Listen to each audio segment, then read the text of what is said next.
Let's go on an adventure. We are going to Cario. We are heading... Oh... Maybe we're not going to Cario.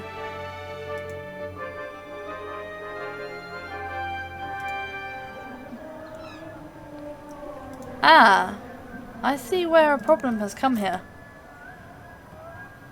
Oh wait, that can be... I might have to get rid of a few things. When does the market open? Or I can go there, but then I lose all chance of selling stuff here. Nope, nope, nope. I intend... That would get me along further.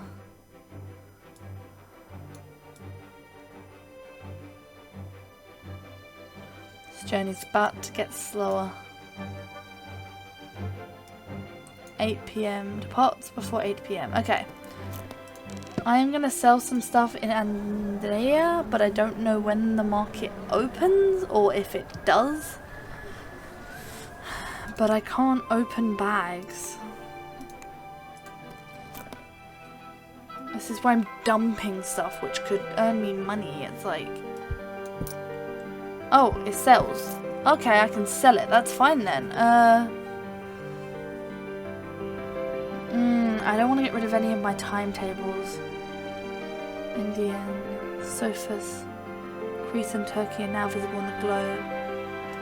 I don't need Greece and Turkey anymore. Indian, Caribbean seas, devices and stay there. I need to get rid of 2 bags.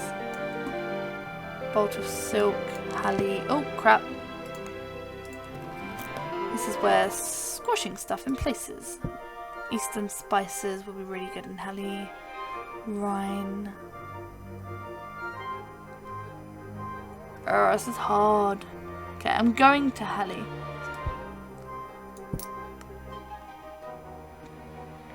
I'm gonna have to get rid of you. I can only have 2 bags. Damn it.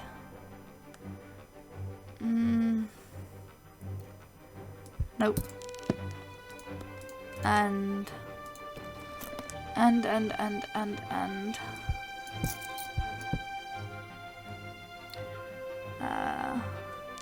if I go have a look over here. Rhine, money, Bangdan. Where is Kish?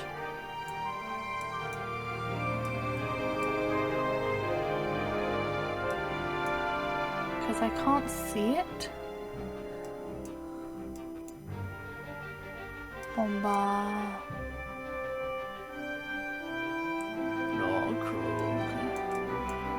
Alright, I kind of know what I'm going to do then. If I can't see... I'm going to keep you because I think I know where you are, but I'm not 100% sure. And you can leave. Okay. Close bags. Now I can embark. Go for it! Alright. Heading down to Cario.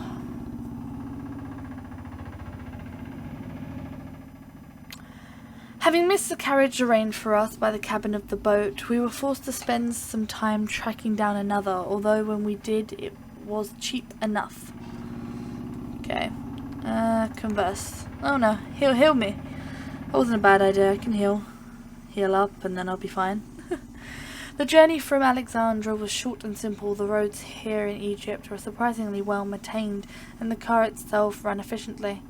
I asked the driver how she kept it so well. She smiled with pleasure at the compliment.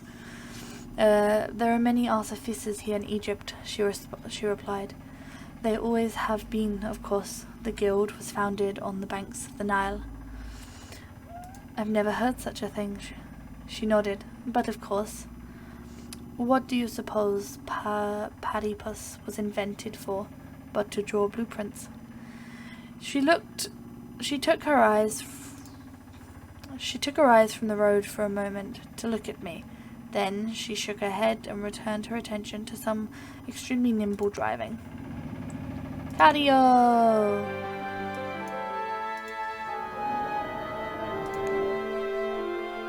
Yeah, that's where I'm going. Negotiate tomorrow. Tomorrow's good. Alright, market. I am in Cardigo. I don't think Cardigo has anything of mass interest. The bolt of silk still here. I don't think this has anything for me. I don't have anything to sell in Cardigo. Beaten gold ring. Banku. I will take you. Interest of stubborn soul prim types. That's it.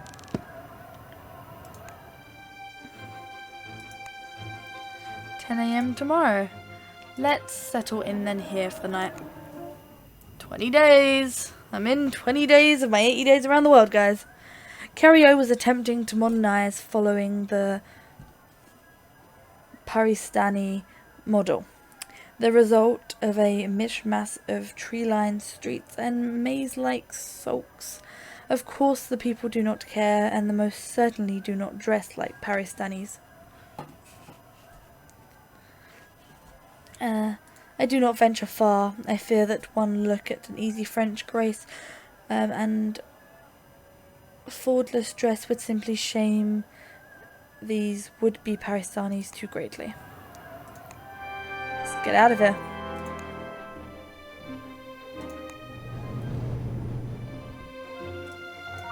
That was a cool looking ship. Wow. We depart Cardigo on the Ottoman Greek airship. The envelope was painted all over the interior stock geographical patterns which continued into the corner inside. The light flickered a little destructive coal gas yellow, unsurprising perhaps, as Geddes were coal gas rather than steam powered. A useful feature. Seemed so much like Ottoman land was desert. "Greetings, Captain. My good passport. Halley is on camelback carrying routes to the interior.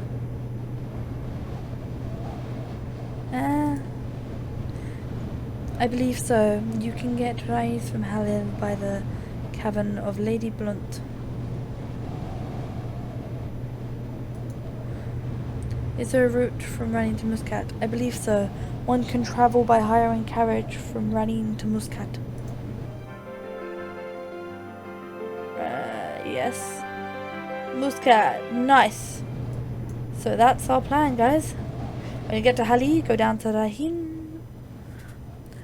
I looked in on the control room, more spectacular than the European standard, but simply arrayed with ammeters, gas valves, controls, oscillometers, and gyroscopes. I waved to the captain, who cast me a weary look and signalled for a crewman to attend to me. "Can I help you? This is a remarkable ship." I infused and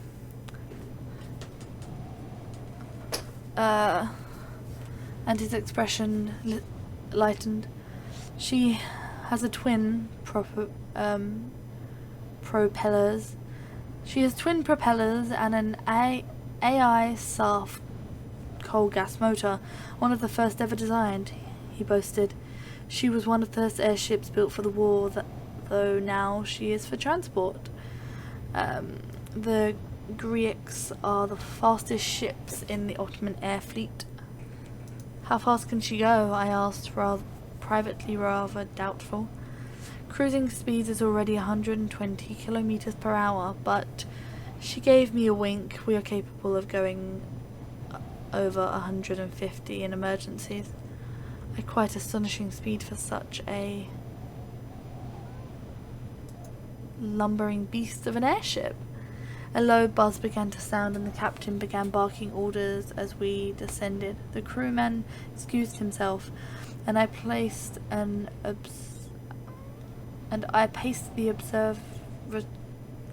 He paced and observed the deck until we docked at our destination, the desert settlement of Halley, in an Radish Empiria. Market! Take my things. Is this... Here. We sell for high prices in some markets. Okay. Dubai. Hakish. Ottoman rails. Englishman wardrobe. Suez ready. Oh, you sell for quite a bit.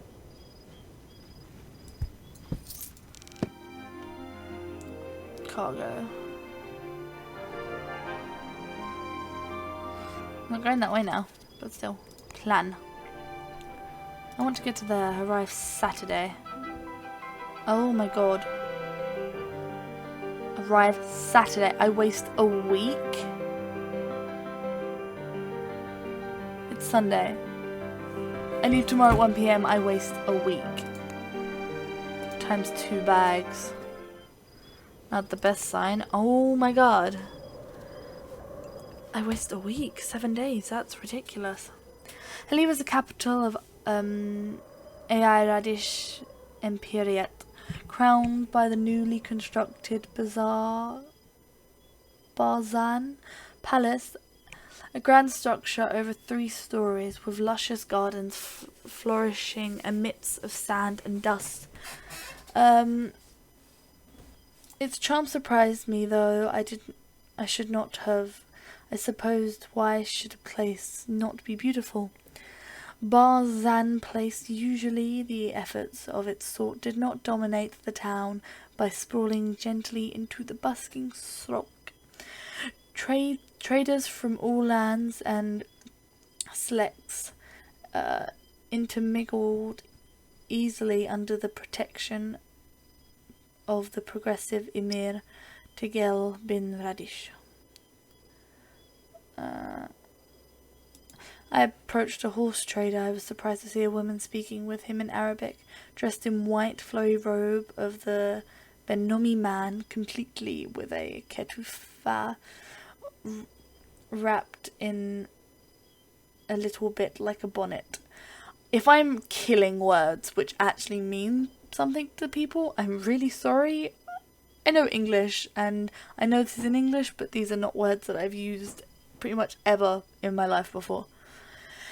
She was looking critically at the ceremony of the 16 hands.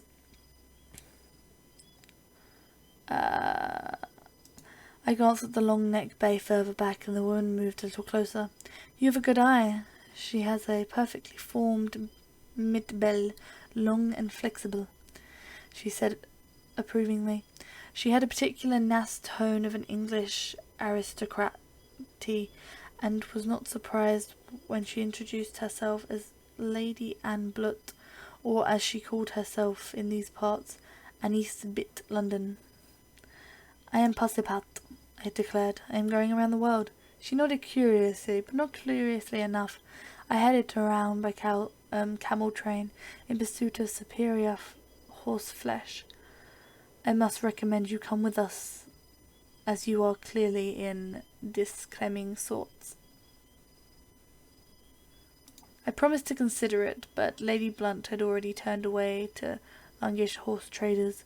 I returned a hasty pace tent and relished the protests of telling Monsieur Fogg about my encounter. Embark. Hire an extra camel. Oh my god, this is going to take forever.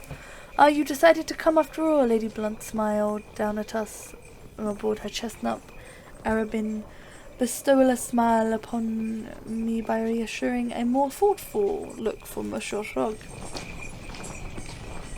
News. Artifactors profit as magnate suffers buys cargo cryocopter line.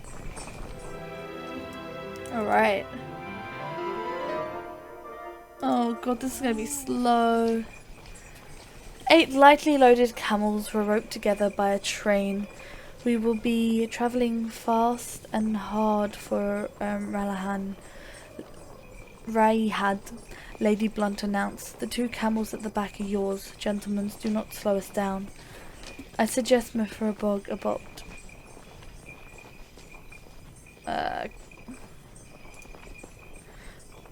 but he all but implied he did not trust my saratory judgment. Poor master. As it was, he remained in his savvy robe suit, woolen socks, leather shoes, and caveat. I wondered with the trepidation how we fare in the desert. It's Tuesday. So slow. The desert seemed quite endless. I asked Monsieur to adopt the robe once more, but the Atlas again refused the debuff. Mid-afternoon, however, he had accepted a length of thin cloth to cover his head to protect his mouth from the constant sand-fleck wind. The less said about the travel of this day, and the better, though I, at least, was sensible attire for the endeavour. Good, I'm sensible. Losing health on this journey.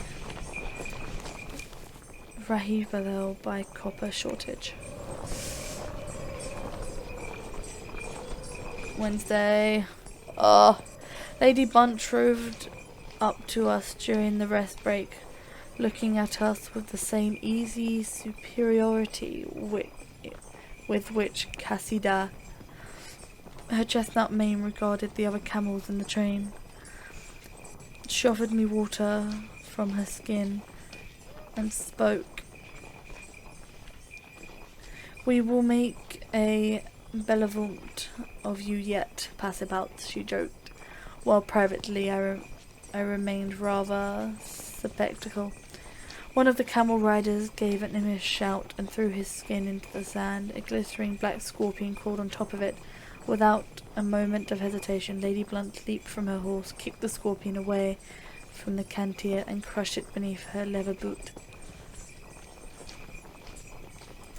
"She's a remarkable woman," I observed to Monsieur Fogg, who merely raised one eyebrow in a cool agreement.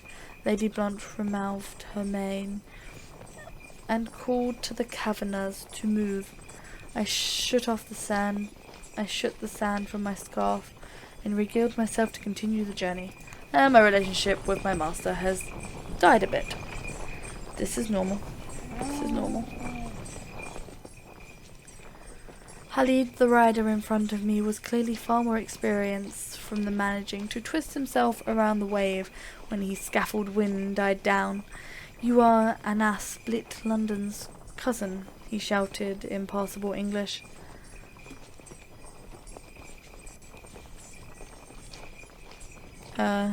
Is that what she told you?" I asked, wary of contracting whatever story Lady Blunt had connected to explain our appearance. Though, to my reflex, he shook his head. "It is just your friend has the same look about him, you know, very Khalid, searching for the appropriate word, you know. Refined," I offered, but he shook his head. "No, it's not that. That is not it." He shook his head. "More like," when he proceeded to make a very misventured, energetic mimes at the camel's back. We nearly fell off our camels several times, and laughed in significant quantity of the sand in our lungs in the process. Though we never did quite find Khalid's word, Kahal's word, I did not feel like a day wasted. Wow. This is hurting him. Tend to him. The road between Hali and Raihan was not paved and well marked. The provisions at the caravanserai and pyramid settlements had clearly relied on the pilgrim trade. I remarked on how busy it was to Lady Blunt, who looked around as if seeing the caravanes for time. These settlements, even Hali, relied on the pilgrims, and every year fewer pilgrims come, she said cruelly. Steam power changes everything." "But that is terrible," I injected. "These people, their way of life." "Do you think that the Ottoman lords care for such a thing? The Haji rail is being built between Damascus and Mecca. It is not complete, but pilgrims are choosing the comfort of steam trains over the hardship of desert travel. She suggested, looking away. What will happen to these people? I asked, looking around at the joking camel riders, the merchants selling date, hay, wool and scarves and trinkets and meat. These settlers will dwindle. The men will probably have to seek work on the railway, leaving their families behind, and in generations perhaps the skills of dyeing cloth and weaving the handcrafts will be a provisions of the grandmothers. But they will have new skills, I insisted, unwilling to accept her perspective. Skills fit for the modern world. Lady Blunt sighed. How strange. That progress seeks to recreate London, whatever it reaches. I find it curious. Before I could reply, she had tugged on her main reins and torted away. Curious, yes. A most curious day. And we have arrived. Hallelujah. I'm going to end it here. Please come back to find out if I get tons of money in this place. I'm hoping I will. And I will see you in whatever I decide to film next. I really am sorry about how bad my reading is. But I'm just going to have to hope you guys read along with this game and not pick on my words I say. Just laugh. Laugh at what I say because most of the time it's wrong. Bye guys.